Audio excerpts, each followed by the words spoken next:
آقا سلام، وقتیتون بخیر. آقا این گاو اکبر آقا قراره به من قول داده ماشین رو ببره برای کشتارگاه فردا صبح. امشب میبره فردا صبح گوشش میتونین گوشتشو بگیرین.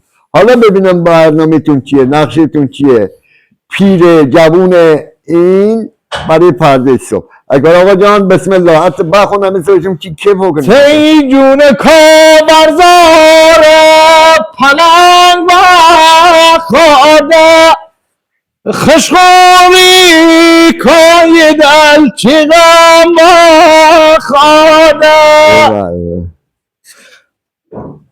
ناز نفسه دمت گرم. این هم از توش که امشب کشتال امشب کشتال امشب اینا هم آسی یه روزمره کشتن میشن. ببین میگیم چرا ارزون میده، به خاطر اینه. هزار ماشاءالله، هزار ماشاءالله، به حق امام زمان بیشتر بشه. هزار ماشاءالله. اینجوری زحمت میکشن با 3 تا 4 تا کارگر، شب یکی رو میکشن، قیمتش هم 5 تومن. آقا میخوام کشتار بدن قیمتش رو کم بگیرن، خودشون میکشن به مردم کمتر میدن.